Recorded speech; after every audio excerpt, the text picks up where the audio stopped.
दोस्तों, अब ये गाना मेरी मम्मी के चैनल पे जाने वाला है।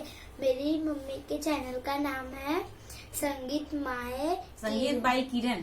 संगीत बाई किरण है, तो मेरी मम्मी गाने डालेगी। आप उसे प्लीज देखा करो और आंटी की चैनल का वीडियो भी देखा करो और लाइक और सब्सक्राइब भी करना। और मेरी मम्मी का और दोनों का गीत कैसा लगता है कमेंट में जरूर बताना। हेलो दोस्तों, नमस्ते, प्रणाम। ये हमारी बहनें दोनों बहन मिलके हम गाना सुनाएंगे देवी पर का। और ये देवी गीत हमारी बहन के चैनल पे जाएगा। इनका चैनल है संगीत बाई किरण, तो इनके भी चैनल पे आप लोग सपोर्ट करें, ढेर सारा प्यार आशीर्वाद दें। तो चलिए सुनाती हूँ। कब से खड़ी हूँ दुवरिया देवी मैया खोला केवड़िया हो। कब से खड़ी हूँ दुवरिया देवी मैया खोला केवड़िया हो। सोने की थाली में जेवना बनायो, सोने की थाली में जेवना बनायो।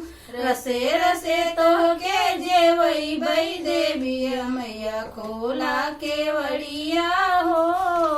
रसे रसे तो के जेवई बई देवी मैया खोला केवड़िया हो।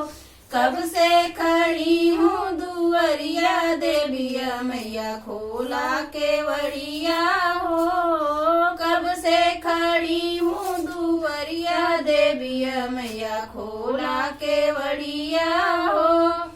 झजड़े गड़ुआ गंगा जल पानी, झजड़े गड़ुआ गंगा जल पानी। रसे रसे तो के घोटई बई देवी मैया खोला केवड़िया हो। रसे रसे तो के घोटई बई देवी मैया खोला केवड़िया हो। कब से खड़ी हूँ दुवरिया देवी मैया खोला केवड़िया हो।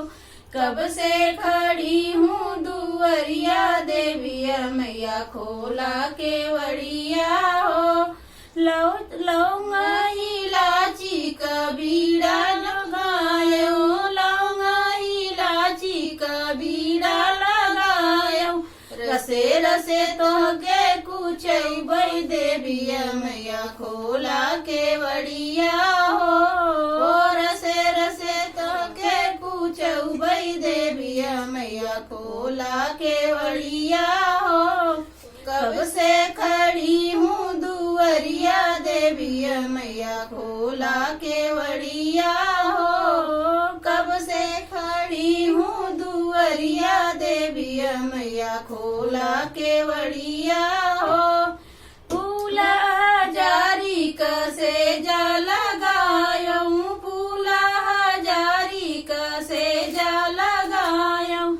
रसे रसे पौआ दबई बई देवी मैया खोला केवड़िया हो। रसे रसे पौआ दबई बई देवी मैया खोला केवड़िया हो। कब से खड़ी हूँ दुवरिया देवी मैया खोला केवड़िया हो। कब से खड़ी हूँ दुवरिया देवी मैया खोला केवड़िया